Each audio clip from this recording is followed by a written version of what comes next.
Okay, so here as we are closing out the classical era, it's fitting that we finish with Mozart's Requiem. Now, if you remember from your reading, a Requiem Mass is a Mass for the dead, or think of it this way, it's a really fancy musical funeral. It's a Catholic Mass, so it's part of the proper liturgy, Mass for the dead. It's all in Latin, and the purpose is not just to kind of remember the person who died, but also to remind the congregation of what your eternal reward or punishment is, depending on how you live and choices that you've made. This particular movement is the Dies Irae, which means the day of wrath, and that's why it's scary sounding music. I mean, when you listen to this, imagine that you have died and now you are in the presence of God, and He is watching your entire life on video. It's streaming right there in front of Him, and all the good, but more importantly, all of the bad is popping up, right? And you've got to sit there and live it. And not only are you having to sit there and watch Him watch your entire life, but then when He's done, He will judge you and decide whether or not you're going to go boop or right. So this is meant to be scary sounding music. There's another movement, and I strongly encourage you to find it out on YouTube. Look up the movement Confutatis.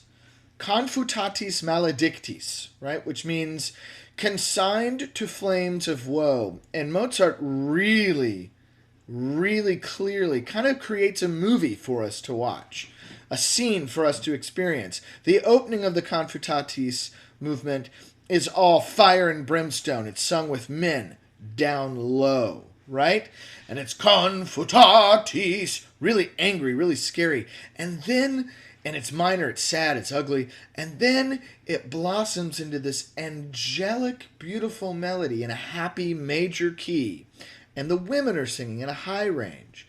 And it's a beautiful, beautiful piece that sounds kind of like what it might sound like if your soul was being fought over by the good and the bad, right? Or if you've ever seen those cartoons where on one shoulder you have the little devil and on the other shoulder you have the little angel, and they're both whispering in your ears trying to tell you what to do. That's what this piece, what the Confutati sounds like, right? So Mozart, it's strange because Mozart definitely, while this was a commission, an anonymous commission, he didn't know who was paying him, but somebody wanted a death mass, right? And that's kind of a heavy thing to write in the first place, a death mass. But Mozart said in a letter that this requiem was starting to scare him a little bit because it felt all too familiar. It felt autobiographical. And more than anything, it felt like he was writing this requiem for himself. It's an interesting little aspect of art imitating life, or life imitating art, in the fact that Mozart did not complete this piece. He died before he could finish it, and it had to be finished by a student of his named Süssmayr. And when Mozart died, he was broke, like as broke as you can get. So broke he couldn't afford a proper funeral.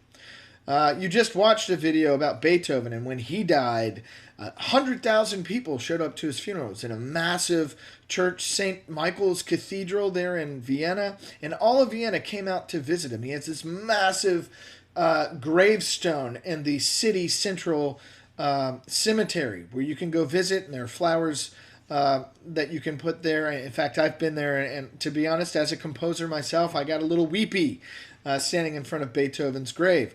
But Mozart didn't get that. Mozart was broke.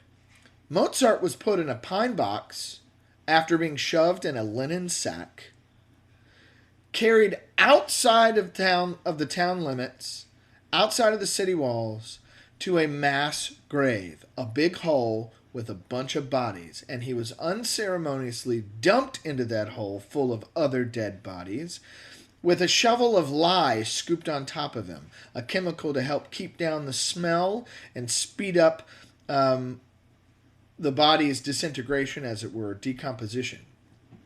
It's an unmarked grave. You can't go visit it. You can't go see where Mozart's buried. And that's very sad when you think about the great genius that was and is Mozart.